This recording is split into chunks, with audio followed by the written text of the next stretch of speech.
碾压 Emea 赛区的 Rbn 到底什么来头？今天一个视频给你讲清楚。首先，发起人是 Love， 是欧洲赛区 S1、S2 的全面战场冠军，欧洲全面战场的 S3， 也就是去年全面战场世界赛的预选赛，他是亚军，然后被冠军队伍直接补充战力带到了世界赛。他主玩全面战场，偶尔玩烽火。第二，人员是以去年世界赛的阵容为基底，再加上欧洲比较出名的战场玩家，步枪手去年是有一组毛子前职业选手，还有新的战场指挥官组合而成。第三，自从今年2月份他更名以后，他经常带着人在国服玩胜者为王，在国服学到了很多东西，包括在狙打法。目前他们的整体性和步坦协同都有章法，但是还需要高压检验。那么我专门挑出来这场来给各位观众老爷们看一下，进步巨大的 Emea 赛区的 Rbn 战队现在怎么样？视频的最后还有他的专访，谢谢大家看完，记得3连支持一下哦。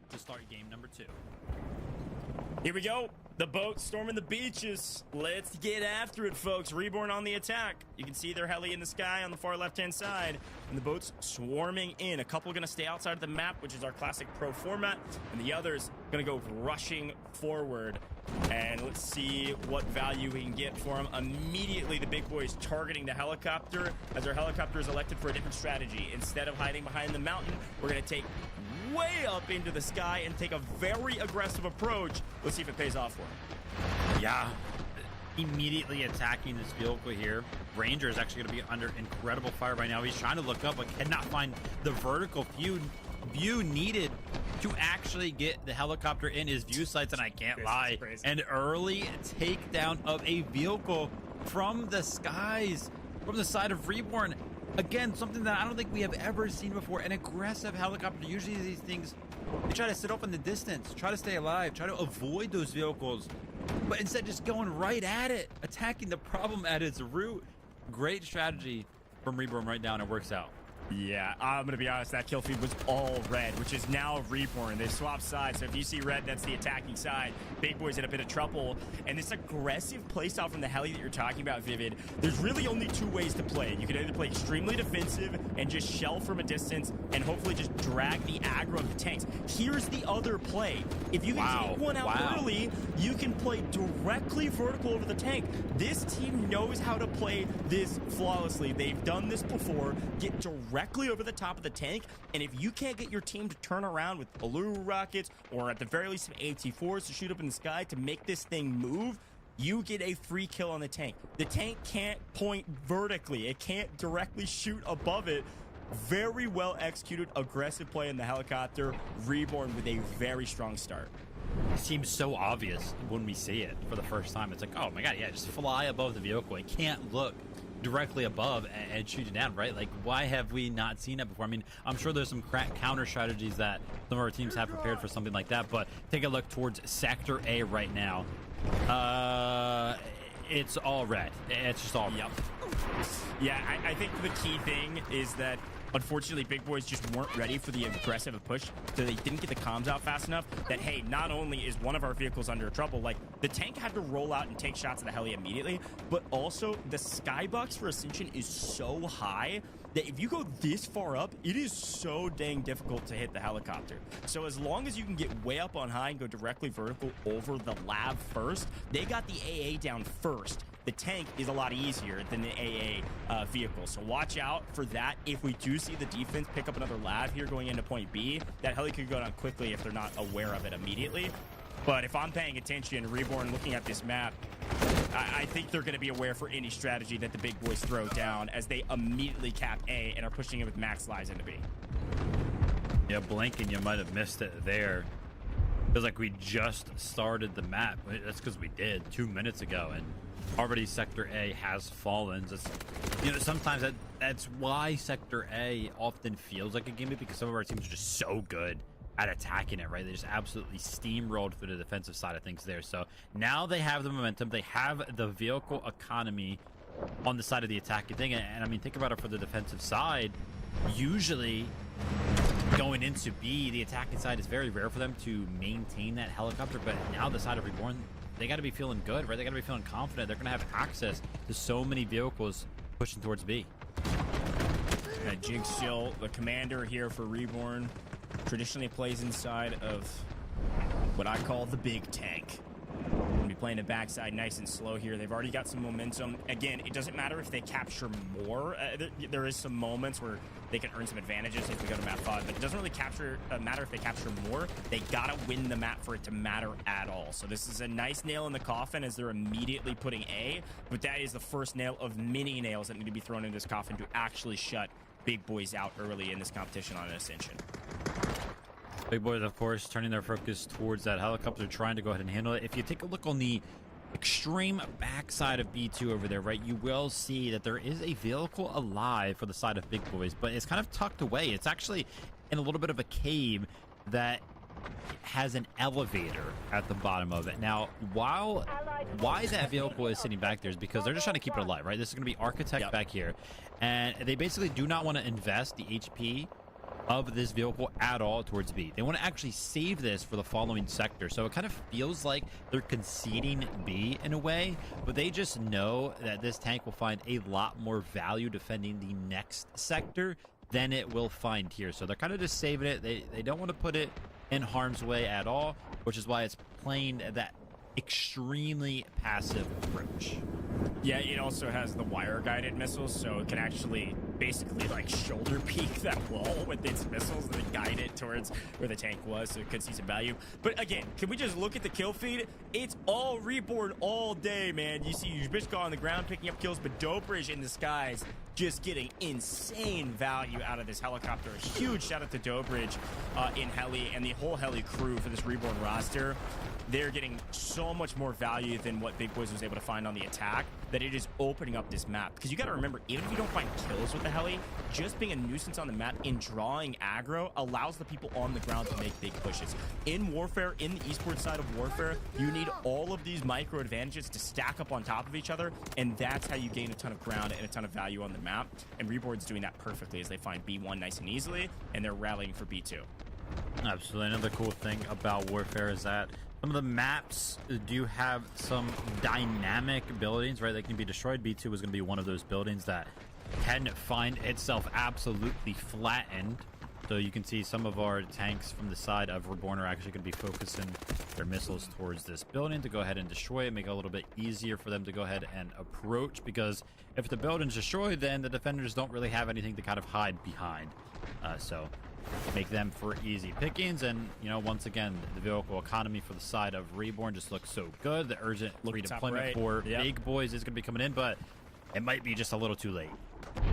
Yeah, Big Boys are trying to throw bodies on the point. Urgent redeployment, by the way, for the folks that don't know, is a commander ability. They utilize the score to call in urgent redeployment. It shortens the spawn timers by like 100%. It's way faster. You spawn it basically immediately. 10x is what I was trying to say.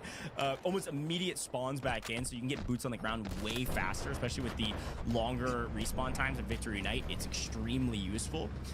But it doesn't look like it did too much to thwart the attack. They've stalled out a bit on B2 because of it.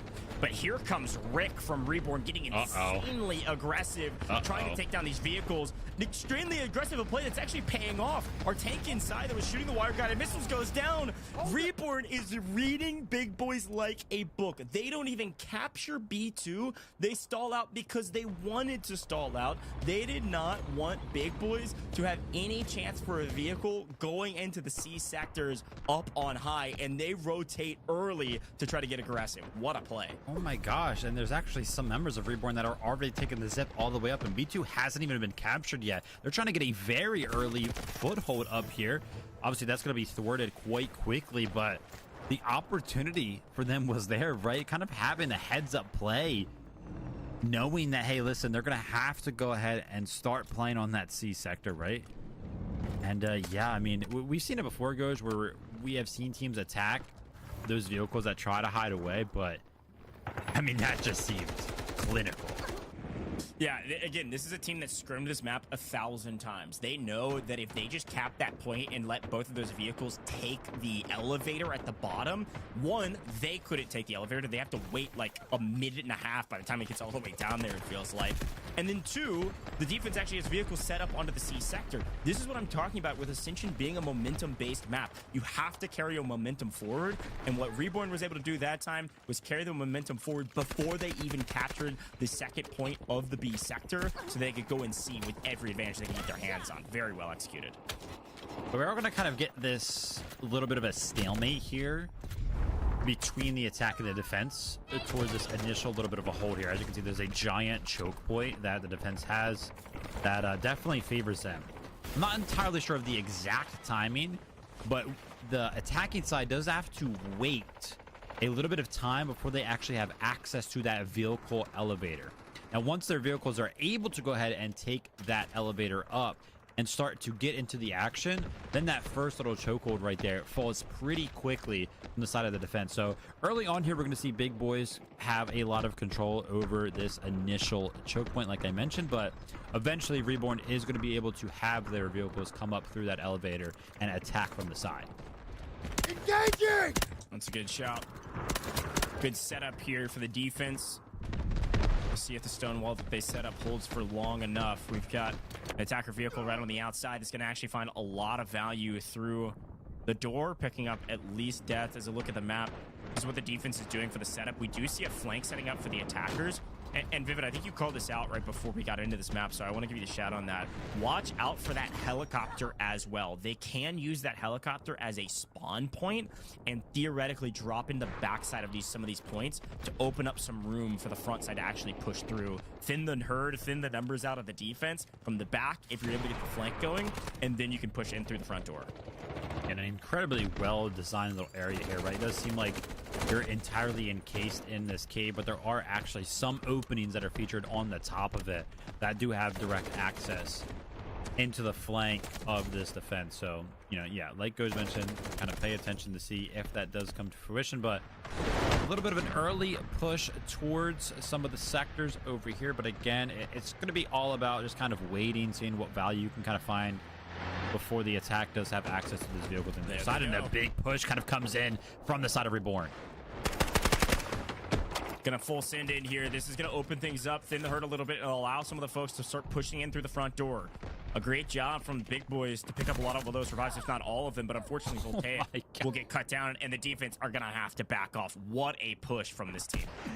The knife at the end there does actually find its way towards the head of the attacker there, and Rolo actually using the bow there, and here it is, finally the access to this area. And that was such a well-timed push, by the way, from Reborn, because when they decided to full send it, they knew that the timing was separated by about 30 seconds. They actually had to clear that area out, or else those vehicles that are finding their way up towards that elevator were just going to be free pickings for any of the Alurus or the anti-tank mines that were kind of waiting. So they went ahead and cleared that area out to go ahead and make sure that their tanks did have easy access to the rest of this hangar.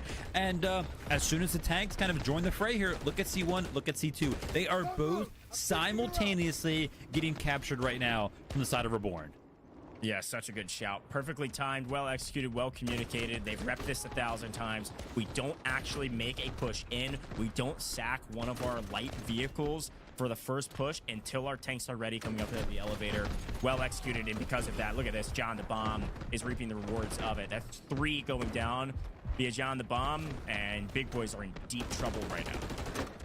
Yeah, this area right now that Reborn has actually found themselves in is like a choke point that actually leads to basically where big boys would have to spawn if they didn't have any other ways to kind of spawn in, right? If they can't spawn in their squad mates or any respawn beacons, when you just naturally spawn on the map, you spawn outside of the cave on that other side right now. So this choke point being held by Reborn, nobody can make it to defend the points right now. I mean, this is just complete domination. Yeah, but again, this is what I'm talking about momentum-based pushes. Once they made the big push, they sent the house. Like, if that push goes wrong somehow, and we lose vehicles in that transition, we could get stalled out on C here for a very long time. But you have to full send. You have to overwhelm them when you have the advantage. And down goes the entire C sector. We are moving on to new, with only a moment delayed at the front door, just waiting on these vehicles. I don't even think they lose a single one in transition. Things are looking fantastic for Reborn. Look how much value Lulsiv's finding in the kill feed. Unbelievable. Yeah, and I'm not entirely sure if we have seen a lot from the helicopter as of lately, but when you do get to that C sector, the helicopter is kind of like null and void, right? It kind of it's hard to find value out of it because everybody's obviously inside of this cave. It's all kind of indoors, but once you actually get to this final sector right now, if the helicopter is still alive, it does start to find incredible value. So we'll have to keep our eyes kind of peeled to see if that helicopter is still alive. Gauche, 165. Oh, look at that. Yeah. Helicopter is alive. So, man, big boys. Rough kind of go at it right here. 165, I wanted to go ahead and point out to you, was the lowest I have seen ticket-wise on the side of Reborn over the course of the first 3 sectors. Yeah, unfortunately, going into this final point with maximum lives, it's gotta be a win for Reborn. I can't imagine Big Boys can pull this one out, especially because they haven't really been able to yield a ton of score. So they don't have a ton of things that they can call in or use here to help them out on this hold. Especially when Reborn has the vehicle advantage by a mile. If we can, I'd love to pre-cam one more time and show the vehicle disparity between these two teams, because it's not, look at this, 4-0. It's all red all day. This is going to be a Reborn victory. It's just a matter of time. Big Boys need a miracle right now. You basically have a vehicle for like each little sector of this point that you want to defend from, right? It's just getting rained down with explosives right now. Now, obviously, we are going to have boots on the ground that have to push towards this point to kind of clear out some of these, you know, little like head glitch spots, right? Because the medics are finding incredible value right now. But I mean, the vehicle economy, it just makes this push so much easier. Is not looking good right now for Big Boys. Yeah, I mean, to Big Boys' credit, they are going to make sure, kind of keep Reborn in check. Don't overheat, gentlemen. Don't want to scam here by over-committing some vehicles that you end up losing out on. If you get stalled out here on D, it is a point that the defense obviously have an advantage on because they spawn so pretty much on the point that you're trying to capture. But look at what Big Boys are doing right now. They feel the pressure. They see the vehicles moving up. They're going to call in that urgent redeployment. So you're going to see a lot of defensive bodies on the point very quickly, be able to respawn nearly immediately, to be able to hopefully withstand this push. They feel the pressure, and they know if they can't hold this push, there's a chance they go down almost immediately, even on the last point. Yeah, it kind of feels like an all-in. Remember, you are investing some of your score right there from the commanding side of things into things like an urgent deployment. So they are actually utilizing this very, very well, I will say. As you can see, they're kind of thwarting the push for a little bit here, but only 4 seconds left on that urgent redeployment. I'm sure things are going to start to switch over here quite quickly as some of the boots on the ground do start to find their way past that initial little threshold. Looking for some opportunities to go ahead and cut down some of the defensive side of things. Yes, a good hold. Unfortunately, Warfare is a resource game, right? And burning those resources, burning an urgent redeployment when you don't have a ton of score means, yes, you're going to sustain it. Yes, you had to do it. But you also don't take down any of the vehicles of the attackers, and they've got a lot more resources than you do. This is going to be a war of attrition that absolutely the Big Boys are losing. Again, still desperately need a miracle. Yeah, obviously, we're keeping a close eye on what's kind of going down, boots on the ground and some of those ground vehicles, but it's easy to forget that whilst all of this is going on, there is just a helicopter in the skies and it's like a mile up that looks like an ant from any of these boots on the ground. It's just raining down on any of these stronghold positions from the side of the defensive things. As we take a look at Vico here, who's going to be on the fire, and he's just like looking at this vehicle like, yeah, what do I do, man? This thing is just riding its way towards my flag right now that I'm supposed to be defending, but respawn. I have nothing to do. And yeah, that respawn beacon on the backside of the point right now is going to all but secure it. Yeah, it's a perfect respawn beacon that they can actually protect from up on high. Look at the helicopter finding a crazy amount of value, like you mentioned. Both vehicles push up. They're able to protect it. They've got ammo crates back here. Oh my gosh. Resources as they need. Silly Cat says, try to push me. I dare you. Gonna molly down below, frag up on high, grab another muni up on top to replenish. Teammates all here with respawn. This might be the moment where they take it. They might take it in the first 30 lives, not even 22 lives to kick this one off. Reborn moving on all cylinders. Yeah, picking up on the little things and still implementing those little things, like throwing down all of those ammo crates in one little area so that way somebody like an Aluru can go ahead and flush out those Molotovs. Like, it all just seems so well planned out from the side of Reborn, and it looks like nobody is kind of thwarting away from their initial, approach to this map. They've all kind of remembered exactly what they need to do approaching this one, and the first beacon did kind of fall right there, and they were halfway captured. Now they put down a second one. That's just how well ahead they are in terms of score right now. Well played, well executed, and here comes not only a team respawn beacon, but also an artillery barrage on the point to close things out, folks. Reborn started hot on defense, and they not only carry that momentum forward, it might even look more clean on the attack. Reborn go up 2-0 in this series. Scores are fun, but talking to the players is more fun to me at the very least. It's time to bring in Yellow Love and hear a little bit more from Yellow Love about this Reborn team, man. This is... I'm proud of you guys. Congratulations. There's Yellow Love on screen with us. How does it feel to clean sweep, win the region, and go back to land, my friend? I mean, that's what we all wanted. That's why I made the team. And I think overall, we put a lot of effort to win this. And I think everyone is super happy. This time, we don't want to be 5th on the LAN. So we are aiming to top 3 at least. And I don't know. That's all right now. Nice, yeah, and obviously a congratulations to you, Yellow. That was a completely dominant performance. I did pick up on a little bit of something that you said right there. You said, when I made this team, right? So I'm alluding that you went ahead and made this team. You picked up this 20-man roster. You assembled it. What kind of went into actually assembling this roster? Like how did you find the members and the players that you wanted to be on this team?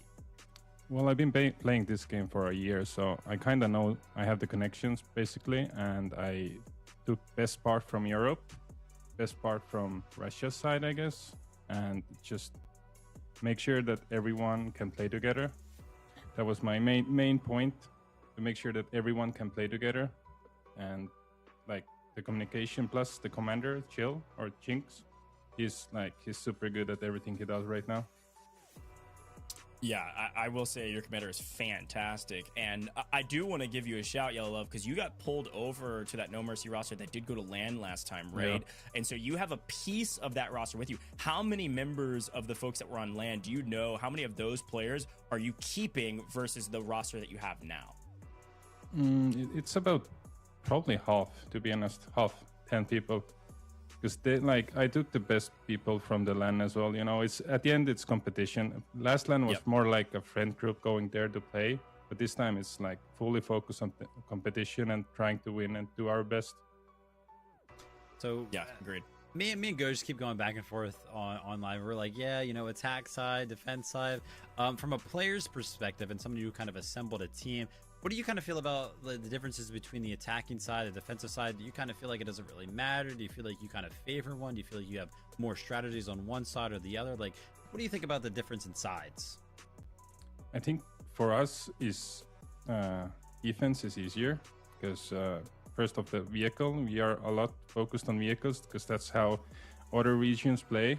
And I think we prefer defense, but like attack is fine. In EU, it doesn't matter, right? Because we knew that we're gonna win it 100%, like long time ago. But in China, I guess we need to scrim more and see which side is the strongest against like top teams. But for right now, I think our best strength is defense.